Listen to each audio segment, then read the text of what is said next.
అవగాహన లేని వ్యక్తి రాష్ట్రానికి సీఎం కావడం ప్రజల దురదృష్టం అని విమర్శించారు కుత్బుల్లాపూర్ ఎమ్మెల్యే కె వివేకానంద.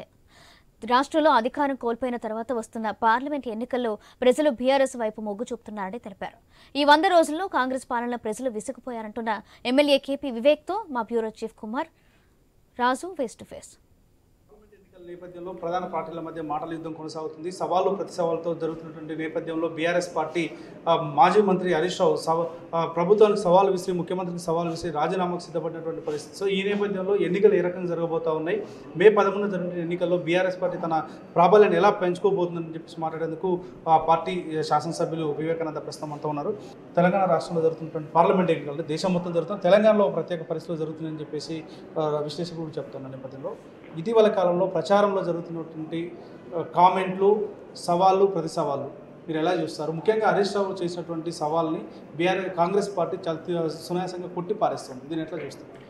అదే వారు సునాయాసంగా కొట్టి పారేస్తుందంటే ప్రజలు మరొకసారి మోసం చేసే ప్రయత్నం చేస్తున్నారు కాబట్టి మరి మాకు బాధ్యత గల విపక్ష పార్టీగా మా పైన రెస్పాన్సిబిలిటీ, ప్రజలు మా పైన ఎంతో నమ్మకం పెట్టుకున్నారు కాబట్టి మరి ప్రజలు మరొకసారి మోసపోవద్దనే ఉద్దేశంతోనే వారు రేవంత్ రెడ్డి ముఖ్యమంత్రి గారిని ఓపెన్ ఛాలెంజ్ చేసినారు.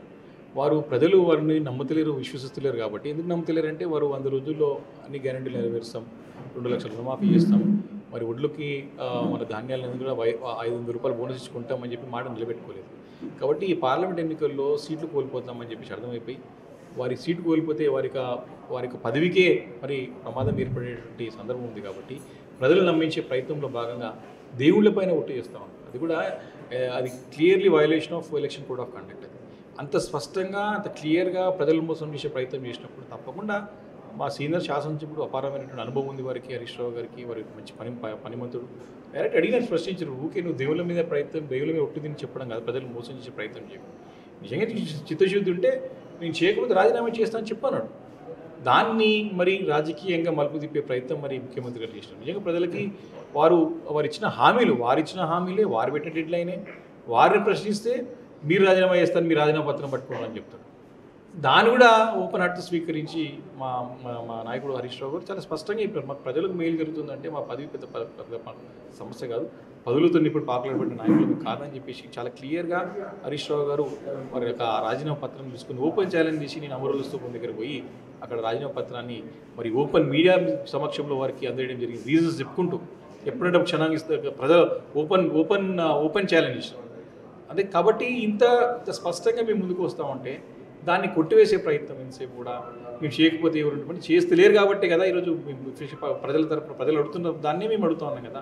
కాబట్టి మీరు ఘోరంగా విఫలమైనరు, అన్ని విధాలా మీరు ఘోరంగా విఫలమైన, మీరు ఇచ్చిన హామీ నిలబెట్టుకోవట్లేరు. కాబట్టి మీరు ప్రజలు మోసపోయి మళ్ళీ వాళ్ళకి ఓట్లేసి గెలిపించవద్దనే ఉద్దేశంతోనే మా పొలిటికల్ పార్టీ మా బాధ్యత కాబట్టి మేము అడిగినప్పుడు వారు దీన్ని రాజకీయ రంగు పూసే ప్రయత్నం చేస్తున్నారు. సో మల్కాజ్గిరి పార్లమెంటు పరిధిలో ఇప్పుడు పోటీ చేసినటువంటి వ్యక్తులు, గతంలో మీ పార్టీలో పనిచేసినటువంటి వ్యక్తి ఇక్కడ తీసుకొచ్చి 2 క్యాండిడేట్లు కూడా ఇప్పుడు బీజేపీ నుంచి, కాంగ్రెస్ నుంచి, మీ పార్టీ నుంచి పనిచేసిన వాళ్ళు ఉన్నారు. అటు కాంగ్రెస్ నుంచి వచ్చినటువంటి వ్యక్తికి ఇప్పుడు మీ పార్టీ బీఆర్ఎస్ నుంచి టికెట్ ఇచ్చారు. సో అక్కడ ఎటువంటి పరిస్థితి కనిపిస్తూ ఉంది? మల్కాజ్గిరిలో ముఖ్యమంత్రి సిట్టింగ్ సీట్, అది ఆయన ఎంపీగా పనిచేసినట్టు సిట్టింగ్ సీటు. సో దీన్ని ఎలా ఛాలెంజ్ తీసుకుంటాను, మీకు గెలుపు అవకాశం కావాలి? చాలా స్పష్టంగా, చాలా పుష్కలంగా ఉంది మాకు గెలుపు అవకాశం. రాగిడి లక్ష్మారెడ్డి గారు మంచి అభ్యర్థి, ప్రజలతో మమేకమై ప్రజలతో కలిసిమెలిసి ఉండేటువంటి నాయకుడు. ఉప్పల్లో కూడా మంచి పేరుంది వారికి. ఒక సామాజిక సేవా కార్యక్రమాలు చేసి ప్రజలు మంచి పేరు తెచ్చుకున్న నాయకుడు మరి రాగిడి లక్ష్మారెడ్డి గారు. మంచిగా దూసుకుపోతున్నాడు ప్రచారంలో కానీ, ప్రజలను కలుసుకోవడం, ప్రజలతో మమేకం కావడం చాలా మంచి పరిణామం అది. మీ కూడా మొన్న జరిగిన అసెంబ్లీ ఎలక్షన్స్లో సుమారు 3,50,000 మెజార్టీ, మంచి మెజార్టీ వచ్చింది మాకు. మా కార్యకర్తలందరూ కూడా, మా నాయకులందరూ ఉత్సాహంతో ఉన్నారు. జరిగిన అభివృద్ధి అంతా కూడా అప్పట్లో మా పార్టీ ప్రభుత్వంలో ఉన్నప్పుడు కేసీఆర్ గారి నాయకత్వంలో, కేటీఆర్ గారి సహకారంతో అనేక అభివృద్ధి కార్యక్రమాలు జరుపుకున్నాం. కాబట్టి ప్రజలకు సంపూర్ణ విశ్వాసం, నమ్మకం మా పైన ఉన్నది. కాబట్టి 2 అభ్యర్థులు కూడా కేవలం రాజకీయ ప్రయోజనాలు, తమ రాజకీయ అవకాశవాదంగా వచ్చి పోటీ చేస్తున్నారు తప్ప నిజంగా ప్రాంతానికి ఏమైనా చేయాలని చెప్పేసి కూడా వారికి అంత స్పష్టంగా లేదు. కాబట్టి ప్రజలు వారు నమ్మే ప్రయత్నం లేరు. కేవలం పార్టీ పరంగా జాతీయ పార్టీలను చెప్పుకొని జాతీయ అంశాలను తీసుకొచ్చి ప్రజలని మభ్యపెట్టే ప్రయత్నం చేస్తున్నారు తప్ప ఈ 2 జాతీయ పార్టీలతో ఒరిగేది ఏమి లేదని చెప్పి స్పష్టంగా అర్థమైంది. గతంలో రేవంత్ రెడ్డి గారు కూడా నేను ప్రశ్నించి గొంతుకనైతా అని చెప్పి ప్రజలు మా మల్కాజ్గిరి పార్లమెంట్ నియోజకవర్గం అన్ని అసెంబ్లీ సెగ్మెంట్ ప్రజలు మోసం చేసి ఆ రోజు ఎంపీ అయిన తర్వాత పట్టించుకోకుండా, సరే గెలిచిన తర్వాత కూడా మళ్ళీ ముఖ్యమంత్రి అయిన తర్వాత కూడా మాకు ఇలాంటి అభివృద్ధి విషయం కానివ్వండి, సహకరించకపోగా మళ్ళీ మా ప్రజలు మోసం చేసే ప్రయత్నం చేస్తున్నారు. సో ఈ మల్కాజ్గిరి పరిధిలో ఉన్నటువంటి బీఆర్ఎస్ ఎమ్మెల్యేలందరూ కూడా కొంతమంది స్పిట్ తీసుకొచ్చి కొంతమందిని కాంగ్రెస్ వైపు మళ్ళించేటువంటి ప్రయత్నం జరుగుతుంది అన్నటువంటి ఒక ప్రచారం చాలా బలంగా వస్తుంది. లేదు, స్పష్టంగా ఎక్కడ లేదు.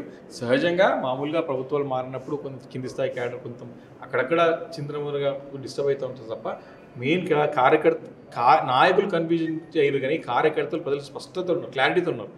కాబట్టి సహజంగా ప్రభుత్వం మారినప్పుడు వారి అవసరాలు కొంచెం బ్రోకర్గా అక్కడిక్కడ ఉంటారు. కాబట్టి అట్టిటలు బయటలు ఉంటారు, చిన్న చిన్న కింది స్థాయిలో పోతారు. కానీ నీకు అంత పెద్ద ఎత్తున స్పీడ్ తెచ్చేంత ఇక్కడ కూడా జరగదు కూడా. చాలా మంచిగా పగడబందిగా 7 నియోజకవర్గాల్లో క్యాడర్ అంతా యాక్టివేట్ పనిచేస్తూ ఉన్నారు. వేరే పార్టీల కంటే చాలా బాగా పనిచేస్తూ ఉన్నారు. అందరం కూడా మేము సమర్థమైపోయినాం. ఎలక్షన్లో మంచి ఫైట్ ఇచ్చి మంచి మెజార్టీతో గెలవబోతా ఉన్నాం. ఇది మొత్తానికి మల్కాజ్గిరి పార్లమెంట్ పరిధిలో బీఆర్ఎస్ పార్టీ అభ్యర్థి గెలుపు అవకాశాలు ఎలా ఉన్నాయని చెప్పేసి వివేక్ గారు చెప్పారు. మరోవైపు అక్కడ వచ్చినటువంటి 2 జాతీయ పార్టీల పేరు చెప్పుకొని వచ్చిన నాయకులంతా కూడా స్థానికేతరులు కావడం వల్ల రాగి లక్ష్మీరెడ్డికి మంచి అవకాశం ఉంటుందని చెప్పేసి కూడా చెప్తా ఉన్నారు. కెమెరామెన్ అనీష్తో కలిసి రాజు కల్కురి, ఐ న్యూస్.